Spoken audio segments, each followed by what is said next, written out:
Namaskar friends, this is NJ, your host on this channel. So guys, in this video we will have our discussion on a very important concept which will be very helpful while doing the prediction, while doing the personality analysis, while decoding the important years of someone's life. This could be even in the matters of the partnership, collaboration, muhurta. In lot many ways it will serve a very important higher purpose, which is about knowing and understanding the importance of the archetype. Now this is one such concept at a time when I was heavily invested in the palmistry. Like I even uploaded a whole playlist on this. How to identify, are you a Jupiterian archetype, are you a Mars archetype? So in this video we will be having our discussion on the importance of that only. Like the way guys, I always say this thing that without getting into this debate about the existence and potency of the Kalsarp, I always say that Kalsarp and the impact, the result of it does exist. All what matters is that can you determine, in your case, is it a Kalsarp dosha or yoga? Let's not get into the typical name and label of it. Like the label of it looks like to be a little bit scary, and also so many people advocate this fact that there is no mention of this in the scriptures. I completely buy that, but even in the scriptures there were no mention of artificial intelligence, of going to work in a private plane like the way billionaires do. I mean to say, world is changing. But now without getting into all of that, now we will focus on our discussion on the pure archetype. Now what do I mean by that? I mean to say that in certain cases, in certain alignments, of which in this video we will be focusing on the three categories of it, which as per me can be categorized as that you are a strong archetype or you are strongly ruled by the vibration of this planet. Now how it will help you? It will help you in this way that it has been mentioned that if you are ruled by a specific planet, this profession will suit for you. This is how your temperament, so your compatibility is going to be stronger with these kind of people. These are going to be the year of fortune awakening, assured fortune awakening in your life. All of that can be done. So guys, to begin with, and most importantly, it also helps even at a time when studying the transit. Like the way we say this thing that okay, Saturn is going to be transiting to this sign. So now if you know that okay, you are strongly being ruled and governed by this planet, by this zodiac sign, so it will prove to be very helpful in giving someone guidance. So guys, the three categories over which we will be having our discussion today.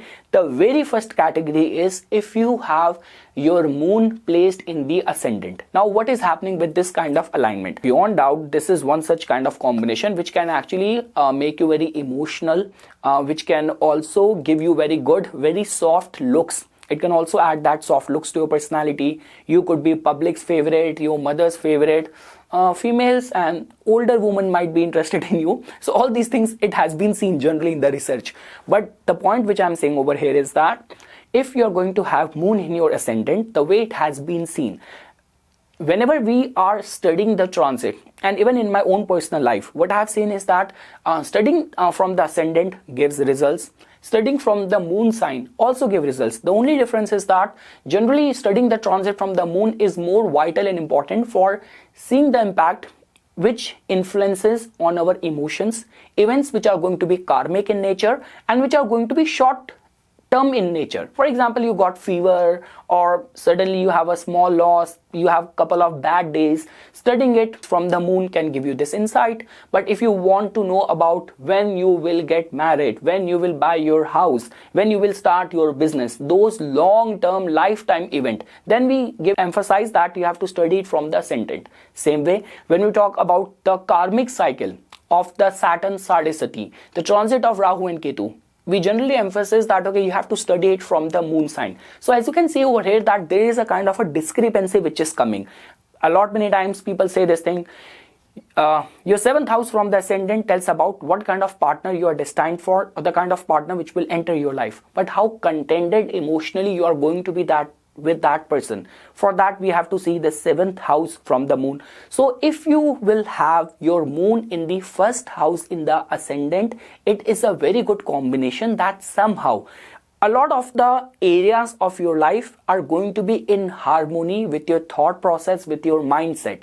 Along with that, you can also be able to correlate and assess any transit very accurately. And when we talk about the concerns of partnership, collaboration, important events in the life can be seen if you have this kind of alignment in your case, if your moon is placed in the ascendant. That is the first category where I can say that, okay, this person could be a pure archetype. Now, when I say pure archetype, if you are a Leo Lagna with moon in the first house, so the Leo energy.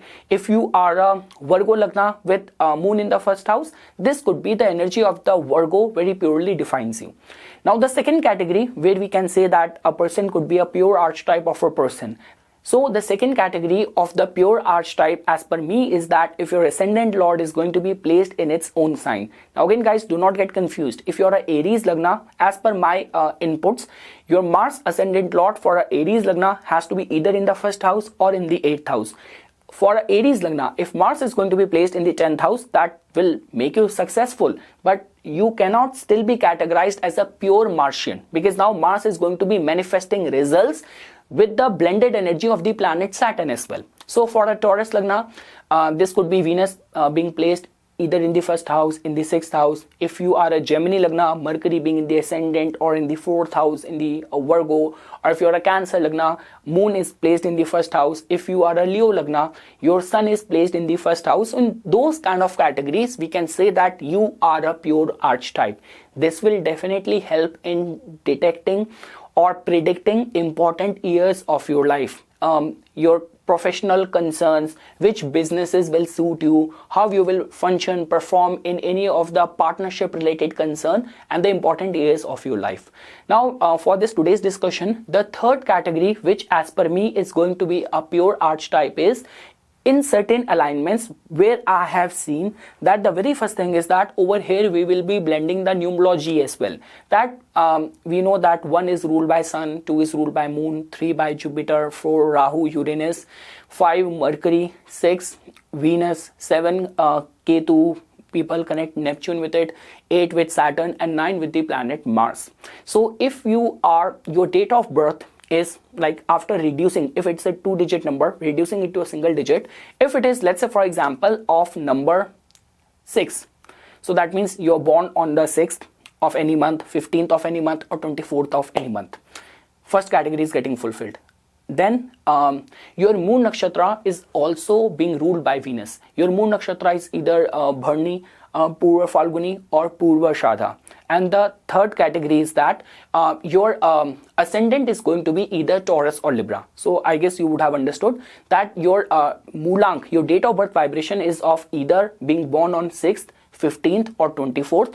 Your moon nakshatra at the same time with this combination is Bharni, Purva Falguni, Purva Shadha, and your rising sign is also Taurus or Libra. So combination of your birth date, of your moon nakshatra and the ascendant, if you'll find a symmetry over there, that also makes you a pure archetype without even giving it a second thought. You will undertake a profession connected with that planet. You will take the important decisions of your life which are considered as very fortunate connected with that planet. So all these are the thought process and application as per astrology will work out very beautifully for you. So yes guys, this is something which I wanted to say as a part of my inputs. For further more updates and notifications on the divine science of Vedic astrology, please subscribe to my YouTube channel and follow me on my Instagram account. Dhanyavad.